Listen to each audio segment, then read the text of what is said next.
Հայաստանի վարչապետը երեկվանից փորձում է համոզել ամուսնացյալ քահանաներին, թե նրանք իր եղբայրներն են։ Բայց ամուսնացյալ քահանաներից կարծես ոչ մեկ չունի Նիկոլ Փաշինյան անունով եղբայր։ Մենք չենք կարող եղբայր լինել նրան, ով թշնամանում է մեր եկեղեցու, ազգի, պատմության և սրբությունների հետ։ Մեկը մյուսի հետևից այսպես պատասխանեցին վարչապետին ամուսնացյալ քահանաները։ Եթե մեկը դարձավ համախոհ եկեղեցու դեմ այս քարոզարշավին, այս հալածանքին, նա ինքնաբերաբար դառնում է ուխտադրուժ։ Բայց վարչապետը հետ չկանգնեց, իր եղբայրներն են ու վերջ վերահաստատեց այսօր ու փորձեց կռիվ գցել ամուսնացյալների ու կուսակրոնների միջև։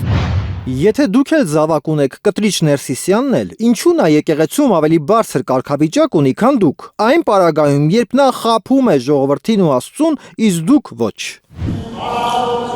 Փորձում է բաժանել, որ տիրի, այսպես են կուսակրոնների պետական մակարդակով թիրախավորումը մեկնաբանում հենց իրենք կուսակրոն և ամուսնացյալ հոգևորականները։ Որպես կուսակրոն դասի ներկայացուցիչ, ես թիրախավորված եմ այս պահին ու մարդու իրավունքների պաշտպանի ուշադրությունը նորից կուզենամ հրավիրել այս հարցի վրա։ Արդյոք որքանով է խղճի ազատության օրենքի մեջ տեղավորում հոգևոր դասակարգի մի խմբի թիրախավորումը, ինչու է լռել։ Այս պահին հենց կուսակրոն եկեղեցականների թիրախավորումը պատահական չի համարում պատմաբան Միքայել Մալխասյանը, չէ որ կուսակրոնները վարչական պաշտոններ են զբաղեցնում եկեղեցում, իսկ ամուսնացյալ քահանաները գործում են կուսակրոն եկեղեցականների, այսինքն եպիսկոպոսների, բարձրագույն հոգևոր դասի ներկայացուցիչների ենթակայությամբ։ Կուսակրոնների թիրախավորմամբ միանգամից ամբողջ եկեղեցին է անպաշտպան դառնում։ Պարզ է, չէ, եթե թիրախավորում է առաջնորդը, ապա յուրաքանչյուր արդեն քահանան նույնպես այդ թիրախի տակ է, ինչքան էլ որ իրենց համոզենք, թե իրենք կապ չունեն այս ամենի հետ։ Ակնհայտ է, պետք չի հիմա մտնել մոլորության մեջ, կարծել, որ խնդիր է դրված իբրև թե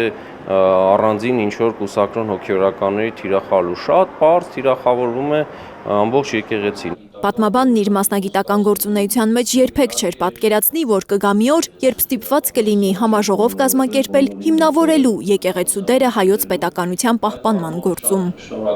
Հիմա, երբ իշխանական падգամավորներն անդադար հակաեկեղեցական ելույթներ են ունենում, այսպիսի համաժողովներն ուղղակի անհրաժեշտ են։ Պատգամավորներից մեկը պնդում էր, որ եկեղեցին չի տեղավորում իրենց օրակարգում։ Նրանք ասում են, որ պատմականորեն իբրև եկեղեցին խանգարել է պետականությանը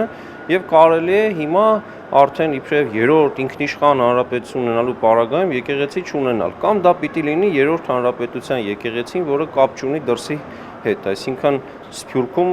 հարց է առաջանում, բա ազգապահպանության գործառույթով է իրականացնելու։ Պատմաբան Էդիկ Մինասյանը կարծում է հակաեկեղեցական այս արշավով թշնամու կամքն է կատարում իշխանությունը։ Հիշում եք Փաշիզադեի խոսքերը, նրա ելույթները, սա կարծես թե թշնամիների ջրաղացին ջուր է լցնում։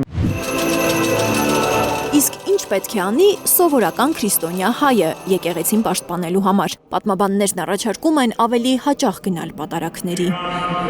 Եկեղեցին զորացնող ամենաառաջին գործոնն այն է, որ հավատացյալը պետք է առնվազն կիրակնօրյա պատարագին այցելի իր եկեղեցի, այսինքն իր տանը մոտ գտնվող այն եկեղեցին, որը իր գլոբալ իմաստով ազգային եկեղեցին է ներկայացնում։ Լիլիթ Գասպարյան, Աշոտ Մնոյան, Անի Ղանդիլյան, Հայլուր։